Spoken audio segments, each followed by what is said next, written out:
The great chamber of the Galactic Council had never been so quiet. 200 different species sat in their designated seats, their various forms of breathing, clicking, and humming, creating the usual background noise. But today, something felt wrong.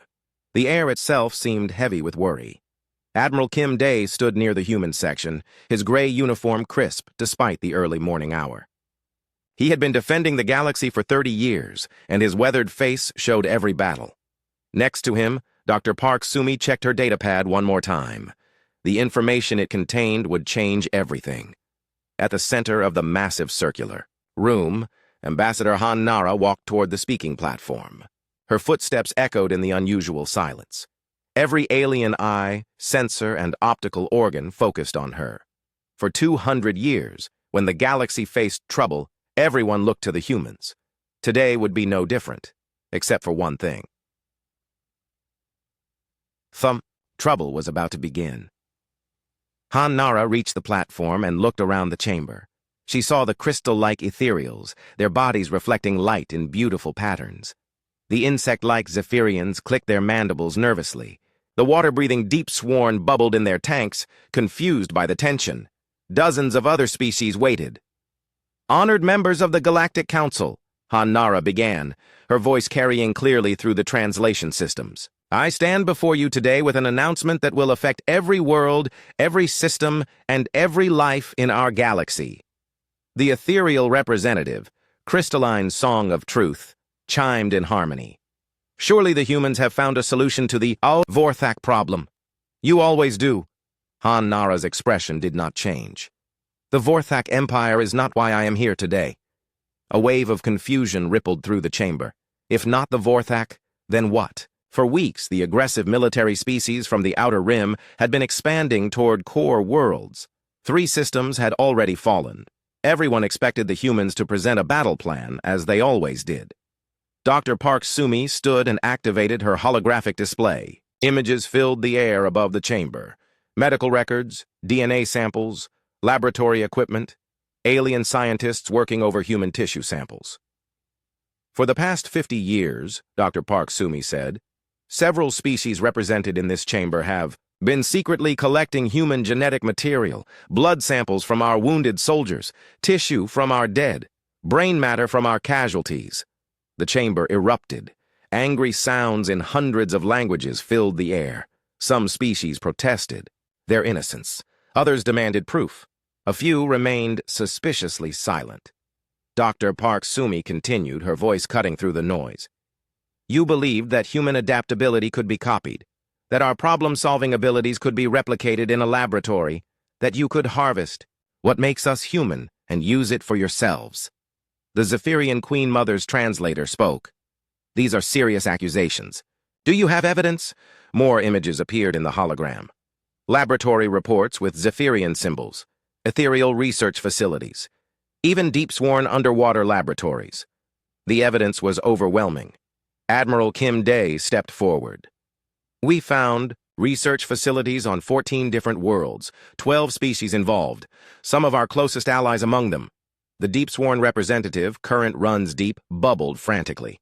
We thought it would help us better understand human tactics, to fight alongside you more effectively." "By cutting open our dead?" Han Nara asked quietly. Silence fell again. The ethereal, crystalline song of truth's light dimmed. "The samples were already available. From battles, accidents, natural deaths. We did not kill anyone." "That makes it acceptable?" Dr. Park Sumi asked. "Would you be comfortable knowing we were harvesting ethereal crystal fragments to study your consciousness patterns?" The crystal being's light flickered with what might have been shock or anger. Han Nara raised her hand for silence. "The betrayal goes deeper than the harvesting itself. It is the secrecy, the lies, the fact that species we have bled beside, died. Fought beside for 2 centuries, saw us as nothing more than a resource to be studied and replicated." Captain Li Wu, young but already respected for his tactical brilliance, activated another display. This one showed human military positions throughout the galaxy. Red dots marked human bases, fleets, and colonies. There were thousands of them. For 200 years, Captain Li Wu said, humanity has served as the galaxy's protector. We have stopped 3 major wars. We prevented the Keth genocide. We saved the spiral arm colonies from the plasma plague. We built the faster-than-light communication networks that connect your worlds. We developed the medical technologies that saved the ethereals from the crystal cancer. We have bled and died for this galaxy. The red dots on the display began disappearing one by one. And this is how the galaxy repays us, Captain Li Wu continued, by treating our very DNA as a commodity to be stolen and studied. Current Runs Deep bubbled urgently. Please, you must understand. We never meant disrespect. We admired human abilities. We wanted to learn. You wanted to replace us, Admiral Kim Day said simply. Every one of these research projects had the same goal: create enhanced soldiers with human adaptability but alien loyalty. Make us unnecessary. Han Nara stepped forward again. You succeeded. You have made us unnecessary. Effective immediately, humanity is withdrawing from all galactic affairs. The chamber exploded into chaos. Voices, sounds, and electronic communications filled the air in a cacophony of panic. Species who had relied on human protection for generations suddenly faced the reality of standing alone. The Zephyrian Queen Mother's translator shouted over the noise, "You cannot abandon the galaxy! The Vorthak will destroy everything. Then stop them yourselves," Han Nara replied calmly. "You have been studying our genetics for 50 years. Surely you have learned enough to handle one expanding empire," Dr. Park Sumi added, "or perhaps work together. Plan coordinated defenses. Negotiate treaties. All things you used to do before humans arrived to solve your problems for you." The red dots on the display continued vanishing. Human ships throughout the galaxy were already moving, heading home to human space. Admiral Kim Day had begun the withdrawal the moment the evidence was confirmed. Crystalline Song of Truth's light pulsed desperately. "Please reconsider. Yes, some species made mistakes, but the galaxy needs human leadership. You cannot punish everyone for the actions of a few." Han Nara looked directly at the crystal being. 12 species were directly involved in harvesting programs. 37 more knew about it and said nothing. That leaves fewer than 20 species in this chamber who can claim true innocence. She paused, letting that sink in. But even those 20 never spoke up when they could have. They never warned us.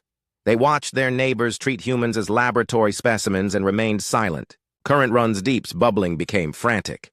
"The Vorthak have better weapons now, captured technology from conquered worlds. Without human tactical support, we cannot coordinate effective resistance."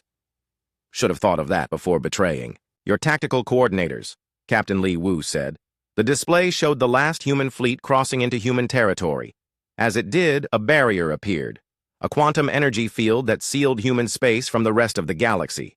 Admiral Kim Day explained, "Human territory is now closed to all non-human traffic. Our communication networks will no longer carry alien messages. Our medical facilities will not treat alien patients. Our ships will not respond to distress calls from non-human vessels." The chamber fell silent again. But this silence was different. It was the silence of species suddenly realizing they were alone in a dangerous galaxy. Han Nara spoke her final words to the council. "For 200 years, humanity served this galaxy faithfully.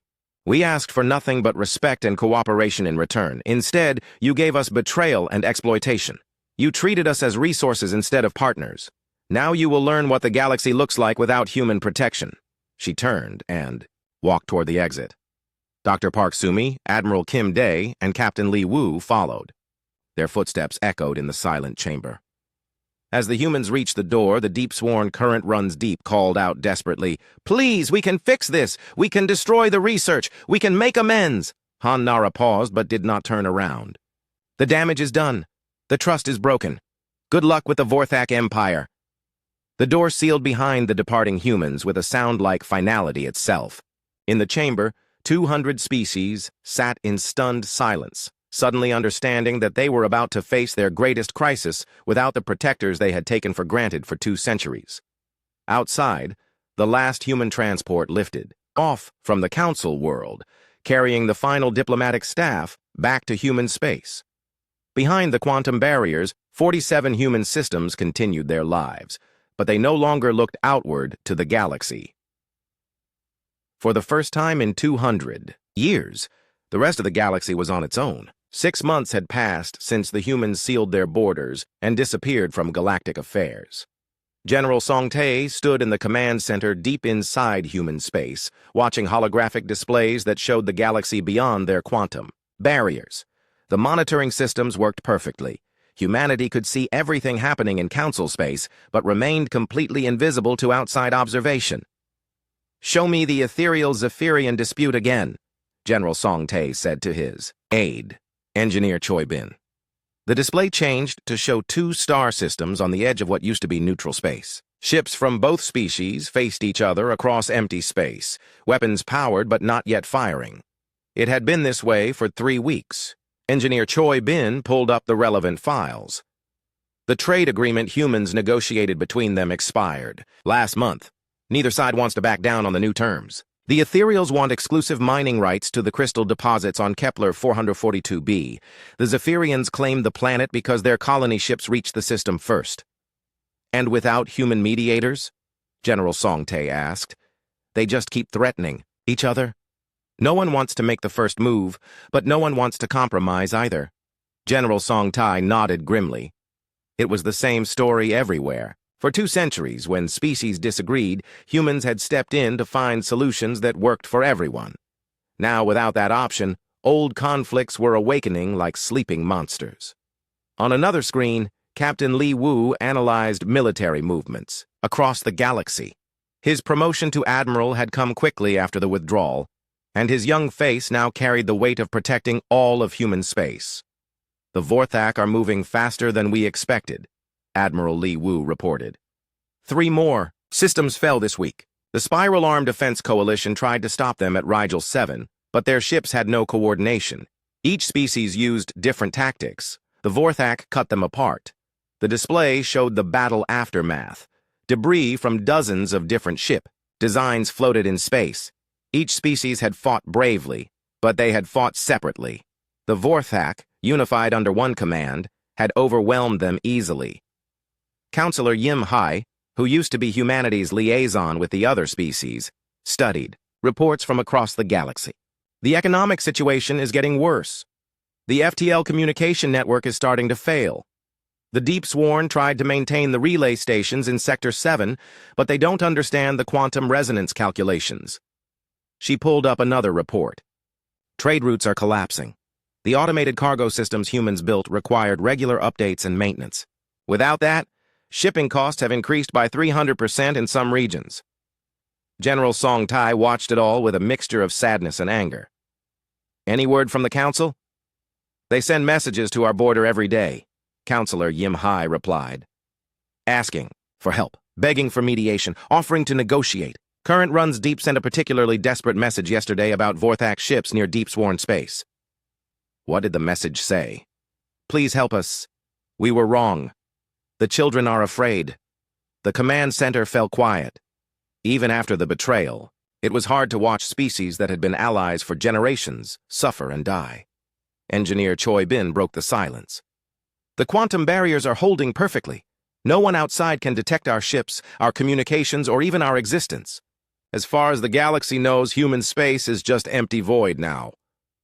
Dr. Park Sumi entered the command center, carrying datapads filled with disturbing information. Her research into the genetic harvesting program had continued even after the withdrawal. "The situation is worse than we thought," she announced. "I've been monitoring alien research facilities through our spy networks. The genetic experiments didn't stop when we left. They're accelerating." She activated a holographic display showing medical data. "The Zephyrians have created something they call enhanced warriors, soldiers with modified genetics designed to mimic human adaptability. Most of them died during the first week.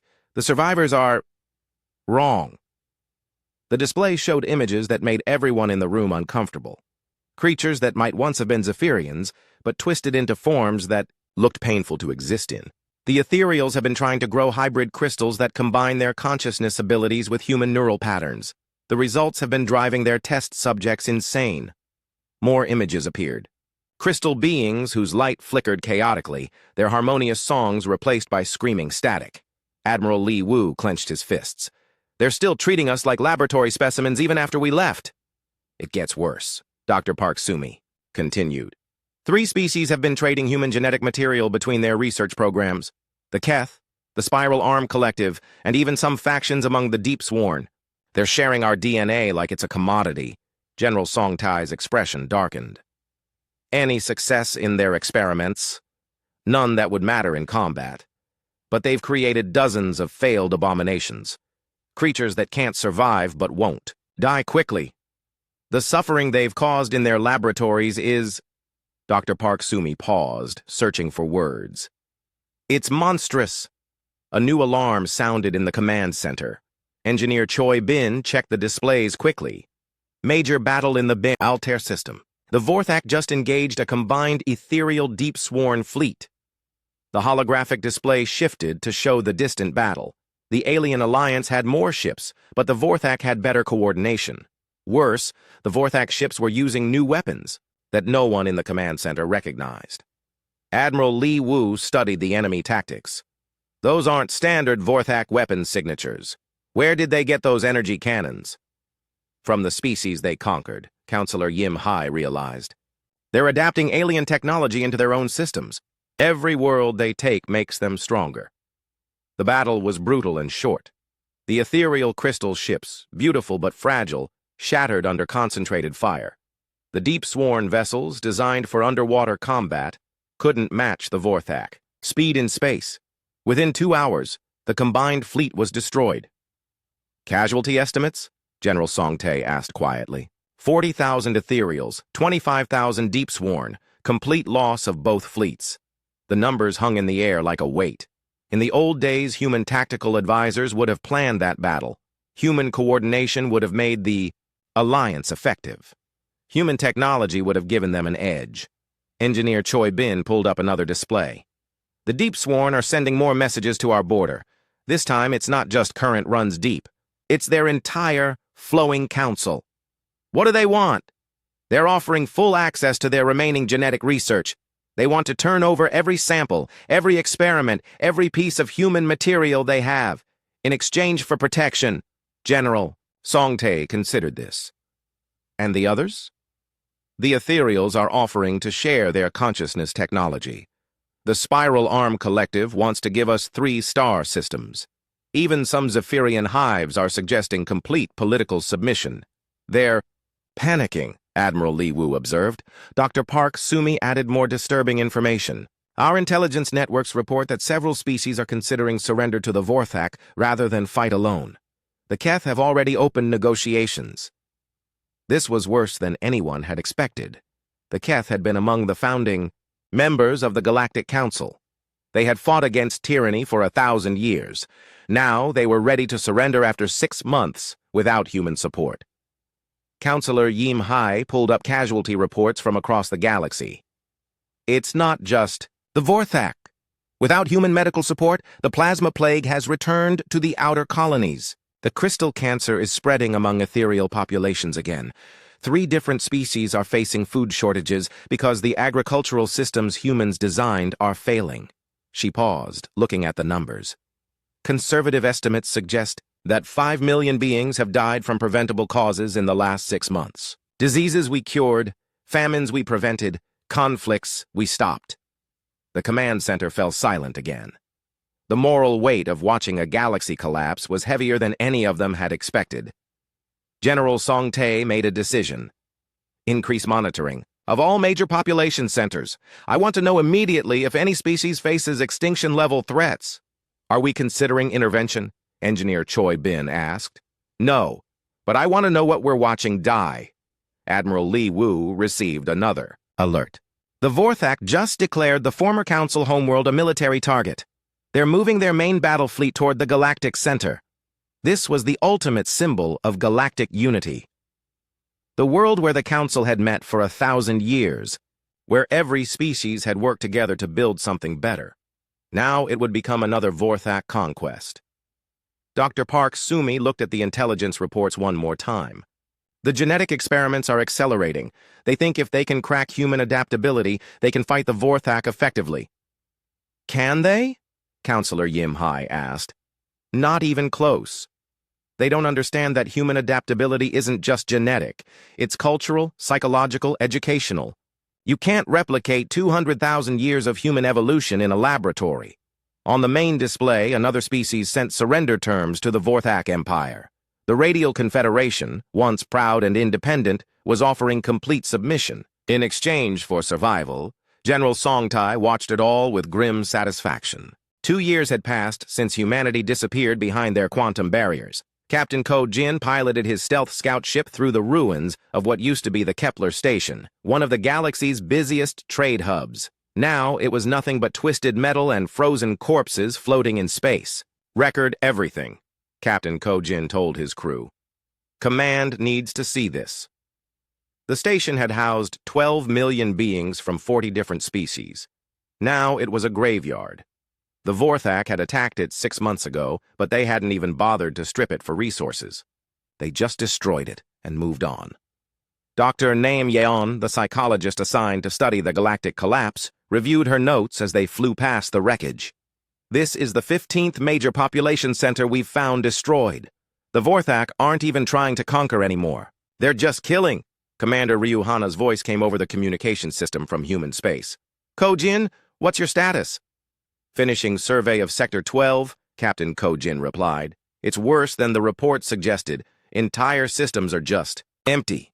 No life signs, no energy signatures, nothing. The ethereal homeworld? Captain Ko Jin checked his instruments. We'll reach it in 6 hours, but the long-range scans don't look promising.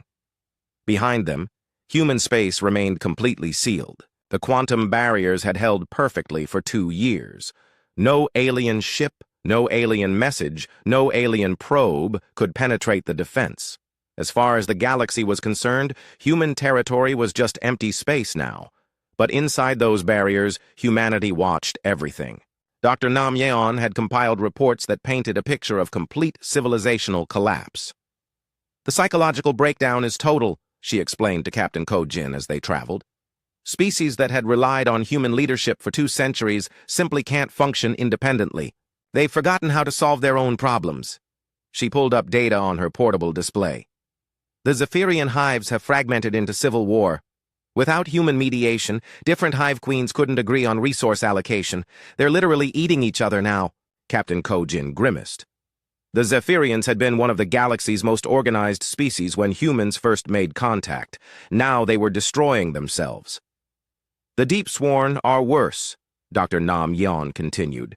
Their entire culture was built around flowing together, making collective decisions. But for generations, they just followed human suggestions instead of making real choices. Now they can't reach consensus on anything. Their government hasn't made a single decision in 8 months. The scout ship's sensors detected something ahead. Captain Ko Jin slowed their approach as they entered what used to be ethereal space. Oh no, he whispered. The crystal homeworld hung in space like a broken jewel. The beautiful structures that had once covered its surface were dark and shattered. The harmonious light that had made ethereal cities visible from orbit was gone. Commander Ryu Hana's voice crackled through the communication system. Report, Captain. The ethereal homeworld is... I think they're all dead, Commander. Captain Ko Jin guided their ship into orbit. His sensors showed no life signs on the planet's surface. No energy readings, no crystal songs broadcasting into space. The ethereals, who had survived for millions of years, had vanished in less than 24 months. Dr. Nam Yeon studied the sensor data. I don't think this was the Vorthak. The destruction pattern is wrong. What do you mean? The crystal cancer, she realized. Remember, humans developed the treatment that kept it controlled. Without human medical support, it came back. And this time they had no cure. Captain Ko Jin felt sick. The crystal cancer was a disease that affected ethereal consciousness directly. It made their shared crystal song become static, their beautiful light become painful noise. The ethereals had been dying slowly in agony for months. Any survivors? Commander Ryu Hana asked. Negative.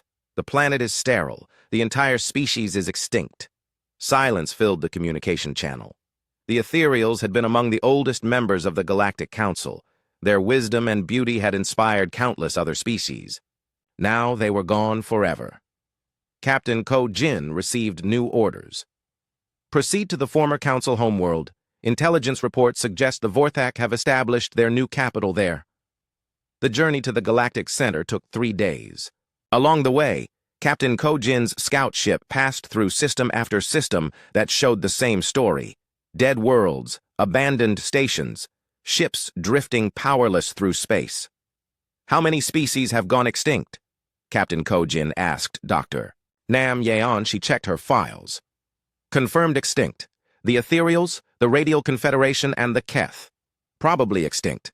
The flowing current subspecies of Deep Sworn, the northern Zephyrian hives, and the entire spiral arm colonial population. That's 6 species in 2 years. It's worse than that. The survivors aren't really surviving. They're just dying slower. Captain Ko Jin understood what she meant. They had passed refugee fleets limping through space with no destination. They had seen entire colonies sealed shut, their populations hiding inside while resources ran out. The galaxy was full of the walking dead. When they reached the former Council homeworld, the sight was both magnificent and horrible.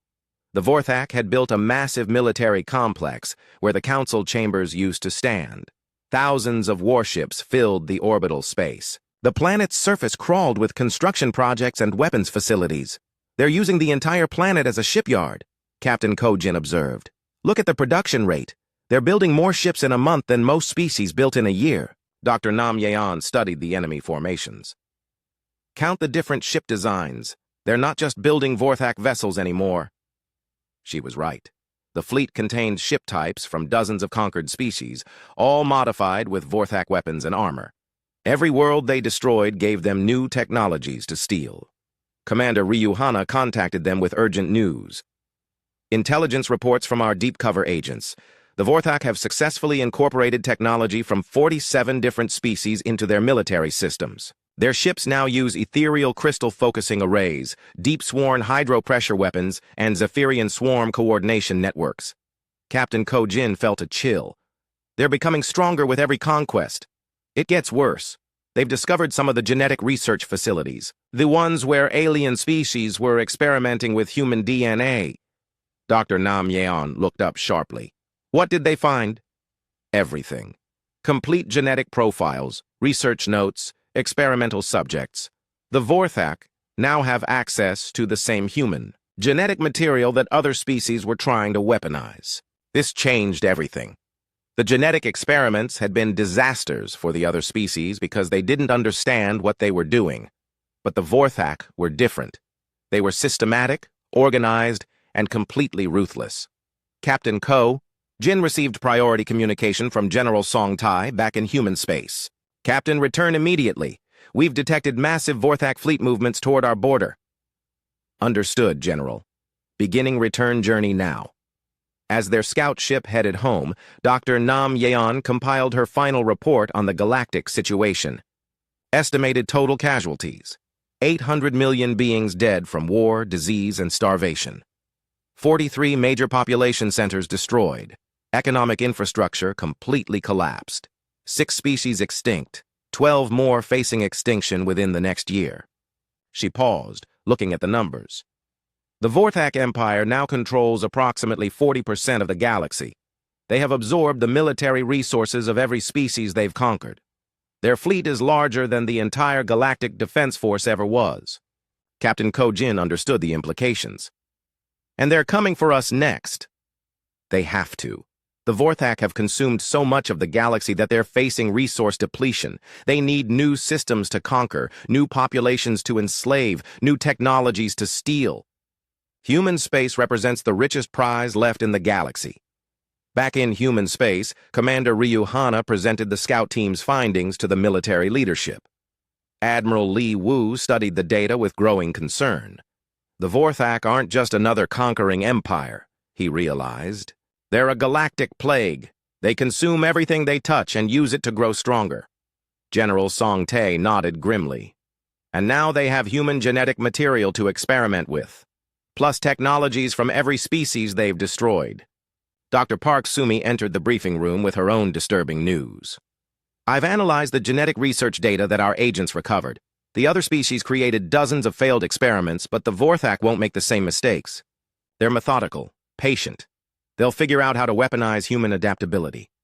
Engineer Choi Bin brought up displays showing the quantum barriers. The isolation protocol is working perfectly. The Vorthak can't detect our ships, our communications, or even our existence. But maintaining the barriers requires enormous energy. We're depleting our reserves faster than expected. Admiral Li Wu asked the critical question. How long can we maintain isolation? At current consumption rates? Maybe 3 more years. After that, we'll have to choose between maintaining the barriers and powering our own civilization. General Song Tae looked around the room. So we have 3 years before isolation becomes impossible. What's the Vorthak timeline? 5 years had passed since humanity sealed itself away from the galaxy. Admiral Baek Minho stood on the bridge of the battleship New Seoul, watching his sensors track massive energy signatures approaching the quantum barriers. The Vorthak Empire had finally found them. Distance to enemy fleet? Admiral Baek Minho asked. 2 million kilometers in closing, reported his tactical officer. Fleet composition is... Admiral, I've never seen anything like this. The holographic display showed the approaching Vorthak armada. Thousands of ships filled space, but they weren't just Vorthak designs. Admiral Baek Minho could identify hull patterns from dozens of extinct species. Ethereal crystal focusing arrays, mounted on deep-sworn pressure hulls. Zephyrian swarm fighters controlled by Keth neural networks. The Vorthak had built their fleet from the corpses of galactic civilization. Captain Shin Yun's voice came through the communication system from her advanced scout ship Busan. Admiral, I'm getting readings on their weapon systems. They've integrated technologies I don't recognize. Explain. Some of these energy signatures match theoretical human designs from our classified research projects. Designs that were never built. Admiral Baek Minho felt cold understanding wash over him. They didn't just steal our DNA, they stole our research data. Dr. Park Sumi's voice joined the communication from the science vessel Incheon. Confirmed. I'm detecting quantum resonance patterns that match human theoretical weapons. Somehow they've accessed our military research databases. This was worse than anyone had imagined. The secret genetic harvesting programs had been terrible enough, but if the Vorthak had human military secrets, they would know exactly how to attack human defenses. Scientist O. Dana worked frantically in her laboratory aboard the research station Daegu. For 5 years, she had been developing new defensive technologies, but everything had changed in the last few hours. The quantum barriers are failing, she reported to Admiral Baek Minho. The Vorthak aren't trying to break through. They're somehow draining the energy that powers them. How is that possible? They're using human theoretical physics. Quantum energy tap systems that our own scientists designed but never built. They're literally stealing the power from our barriers to fuel their own ships.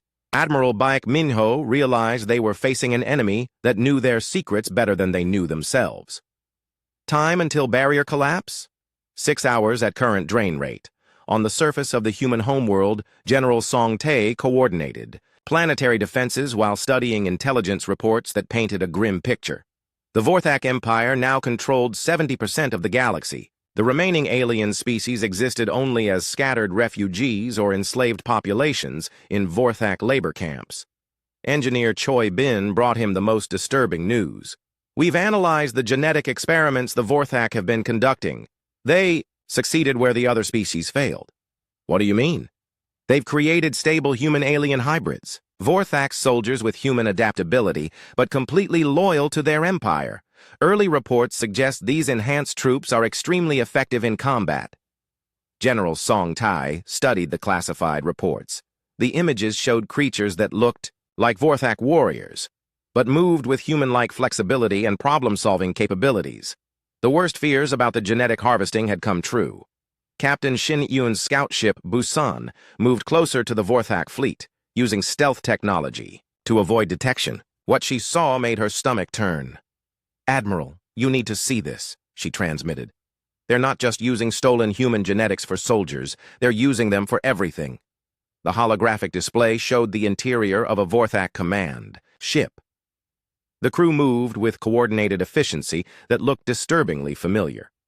They solved problems quickly, adapted to changing situations, and demonstrated the kind of creative thinking that had made humans effective leaders. "They've turned our own abilities against us," Captain Shin-Yun continued. "Every advantage humans had over other species the Vorthak now possess." But Admiral Bayek Minho had been preparing for this moment for 5 years. Human isolation hadn't been wasted time.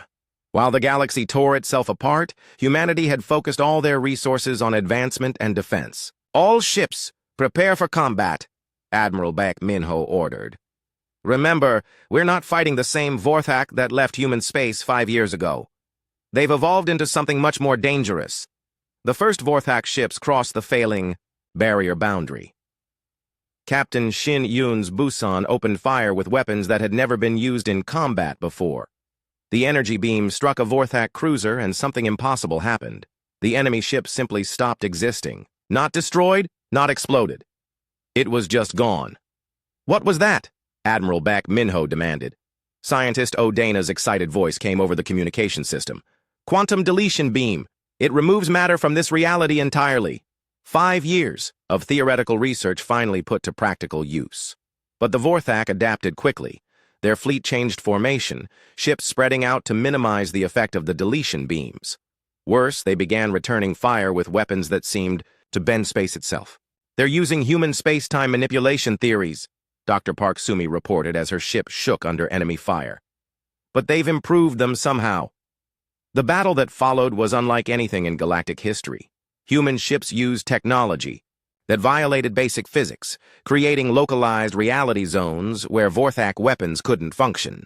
The Vorthak responded with tactics that combined the strategic thinking of dozens of extinct species, coordinated by hybrid commanders with human-level adaptability. Admiral Bayek Minho watched his fleet exchange devastating blows with an enemy that seemed to know their every move. "They're not just using our stolen research. They're improving it in real time." Captain Shin-Yun's ship barely avoided destruction as a Vorthak energy weapon tore space-time around her. "Admiral, these aren't the same mindless conquerors that destroyed the Council species. They're thinking like us." That was the terrifying truth. The Vorthak had taken the best qualities of every species they'd conquered and incorporated them into their own forces. They had ethereal wisdom, deep-sworn persistence, Zephyrian coordination, and human adaptability, all serving the brutal efficiency of Vorthak military culture. The battle raged for 12 hours. Human technological superiority matched against Vorthak numbers and stolen human capabilities. Ships on both sides were destroyed by weapons that rewrote the laws of physics. But gradually, Admiral Bayek Minho began to notice something. The Vorthak were fighting perfectly, but they were fighting predictably. Their enhanced troops used human adaptability, but they used it like a tool rather than a natural ability. "They copied our capabilities," he realized, "but they didn't copy our souls." He ordered a tactical change that went against all military logic. Instead of using their most advanced weapons, human ships began using older, simpler technologies combined in unexpected ways. The Vorthak commanders, expecting sophisticated, quantum weapons, were caught off guard by kinetic projectiles fired through dimensional portals. Their hybrid troops, trained to counter human adaptability, couldn't predict human creativity. Slowly, the tide of battle began to shift. But victory came at a terrible cost. Half the human fleet was destroyed or damaged. Thousands of human lives lost. And this had been just one Vorthak battle group. Intelligence reports indicated that the main Vorthak fleet was 50 times larger. As the surviving Vorthak ships retreated, Dr. Park Sumi made a discovery that changed everything. Analysis of the enemy debris showed traces of a biological weapon, something she had never seen before. "It's a plague," she reported to Admiral Bayek Minho, "specifically designed to target the genetic modifications that other species created. Using human DNA, the Vorthak didn't just conquer the galaxy, they poisoned it." The implications were staggering. Every species that had experimented with human genetics was now dying from a biological weapon designed to kill their enhanced soldiers. The Vorthak had eliminated their competition using humanity's own stolen genetic material. General Song Tae received the battle reports with grim satisfaction. "We won the first engagement, but barely. and we can't maintain isolation anymore.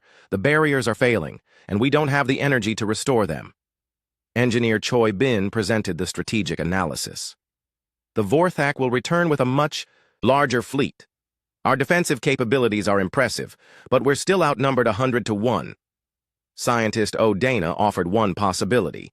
We could evacuate human space, use our advanced ships to find uninhabited systems beyond Vorthak expansion, and spend the rest of human existence running and hiding? Admiral Beck Minho asked. That's not living. That's just a slow death. Dr. Park Sumi had been studying the biological weapon data. There might be another option. The plague the Vorthak created is specifically designed to kill enhanced beings with human genetic modifications, but it's not designed to affect pure humans. What are you suggesting? The Vorthak have made themselves vulnerable. They're hybrid. Soldiers, their enhanced commanders, their improved capabilities, they're all based on stolen human genetics, which means they're all susceptible to their own biological weapon. General Song Tai understood immediately. We could turn their plague against them. The final war began not with human choice, but with Vorthak desperation. Their empire had consumed so much of the galaxy that they faced starvation within 20 years. Admiral Kim Dae, now 75 years old but still sharp, stood in the command center watching enemy fleet movements on the holographic displays. They're not coming to conquer us, he told the assembled military leaders. They're coming to survive. We represent the last untapped resources in the galaxy. Admiral Li Wu, promoted to Supreme Fleet Commander, studied the tactical situation. The Vorthak had assembled the largest military force in galactic history. Nearly 10,000 ships approached human space, carrying hybrid soldiers that combined the abilities of every extinct species. Estimated enemy strength? Admiral Kim Dae asked. 50 million Vorthak warriors plus 20 million hybrid troops with human genetic modifications, Admiral Li Wu replied. They've stripped every world they control to build this invasion force. But humanity was no longer the species that had left the galaxy 5 years ago. Engineer Choi Bin activated displays showing the human fleet. Where once there had been thousands of traditional ships, now there were hundreds of vessels that looked like they came from a different universe entirely. Our new ships don't follow normal physics, Engineer Choi Bin explained. 5 years of focused development without having to share technology with other species. We've created weapons that manipulate reality itself. The first engagement happened at the edge of the former neutral zone. Captain Shin Un commanded the destroyer Gwangju as it faced a Vorthak battle group of 50 ships.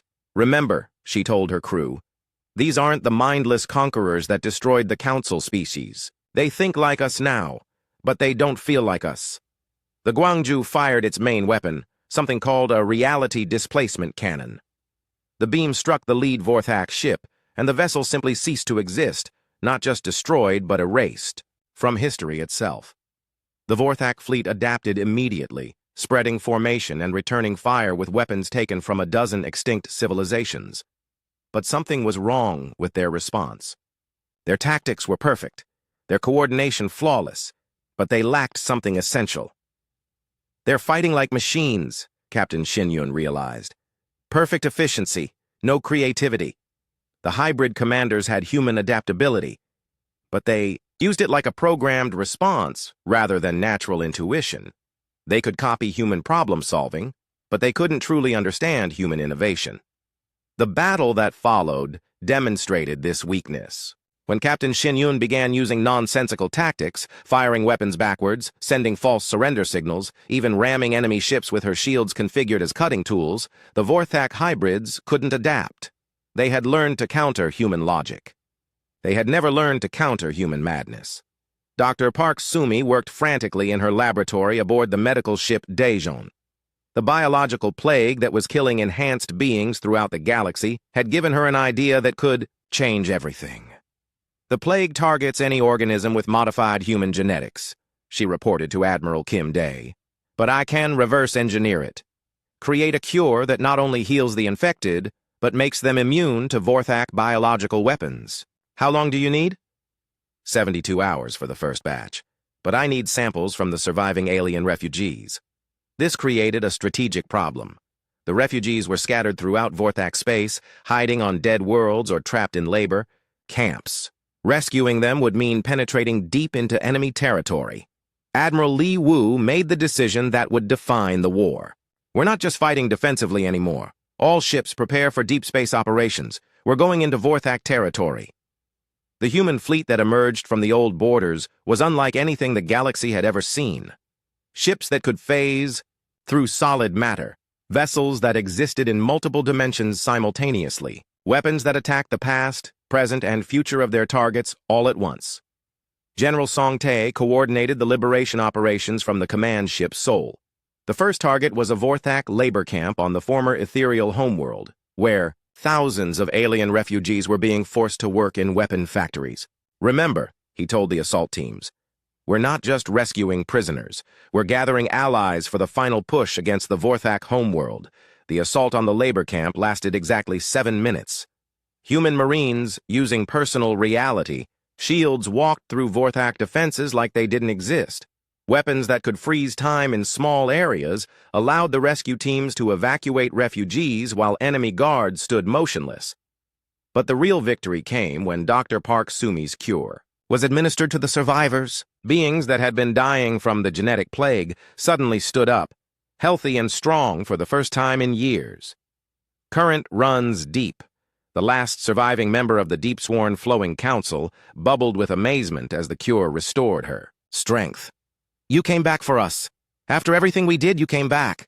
Admiral Kim Dae's response was simple. We came back for the galaxy. You're part of it. But this was not the same humanity that had served as galactic mediators 2 centuries ago. When the rescued Deep-Sworn offered to serve under human command, Admiral Kim Dae accepted without question. The age of equals is over, he told Current Runs Deep. Humanity leads, everyone else follows. Those are the terms for rebuilding civilization. The Deep-Sworn, grateful to be alive, accepted immediately. The pattern repeated across dozens of worlds. Human forces rescued alien refugees, Dr. Park Sumi's cure saved their lives, and the survivors swore allegiance to human authority. The galaxy was being liberated, but under human supremacy rather than human partnership. Scientist O. Dana made a breakthrough that would end the war. Analysis of captured Vorthak technology revealed the location of their primary command center, a massive space station built around the former Council homeworld. It's not just their military headquarters, she reported. It's their genetic research facility. They're keeping samples from every species they've conquered, including the original human DNA they stole. Admiral Li Wu understood the implications. If we destroy that facility, we eliminate their ability to create more hybrid troops, but more importantly, we reclaim our stolen genetic material. The final battle began with humanity's most advanced ship, the Sejong, emerging from quantum space directly inside the Vorthak command station. Captain Ko Jin, now promoted to admiral, led the assault team that had trained for this moment for 5 years. All human genetic material is to be recovered, he ordered his troops. All Vorthak research data is to be destroyed. No prisoners, no negotiations. This ends today. The fighting inside the station was brutal but one-sided. Vorthak hybrid soldiers found their enhanced abilities useless against human troops wearing armor that existed in 7 dimensions simultaneously. Human weapons that fired backwards through time eliminated enemies before they could react. But the real shock came when Admiral Ko Jin reached the genetic laboratories. The Vorthak hadn't just been experimenting with human DNA. They had been trying to transfer their consciousness into human hybrid bodies, attempting to become the dominant species by literally stealing humanity's biological advantages. They wanted to replace us entirely, Admiral Ko Jin reported to Admiral Kim Dae. Not just use our abilities, become us. The destruction of the research facility triggered a cascade failure throughout the Vorthak Empire. Their hybrid troops, dependent on regular genetic treatments, began reverting to base Vorthak physiology. Their enhanced ships, controlled by hybrid commanders, lost coordination as their crews became increasingly incompetent. Within weeks, the galaxy-spanning empire collapsed like a house of cards. Dr. Nam Yeon, now serving as Chief Psychological Advisor to the Human Protectorate, analyzed the aftermath. The surviving Vorthak populations are reverting to their pre-enhancement state. Without stolen abilities from other species, they're just another aggressive but limited civilization. Recommendations? Admiral Kim Dae asked. Quarantine their remaining worlds? Let them exist, but never allow them to expand again. They've proven they can't be trusted with power. The establishment of the Human Protectorate became official 6 months after the destruction of the Vorthak command station. Ambassador Han Nara, brought out of retirement, addressed the scattered survivors of galactic civilization from the rebuilt council chambers. "Humanity returns to galactic affairs," she announced, "but not as we left. The age of cooperation between equals is over. The age of human dominance has begun." The surviving species, refugees from 100 dead worlds, the last remnants of once proud civilizations, accepted these terms without protest. They had learned too well what the galaxy looked like without human protection. Current runs deep, spoke for all of them. "We understand. We failed the test of independence. We accept human authority permanently." Counselor Yim Hai, now serving as Administrator of Alien Affairs, outlined the new structure. Human colonies will be established on every habitable world. Human governors will oversee all major decisions. Human technology will be shared only at human discretion. But it wasn't pure tyranny. Dr. Park Sumi's cure had saved millions of lives. Human agricultural technology prevented famines on dozens of worlds.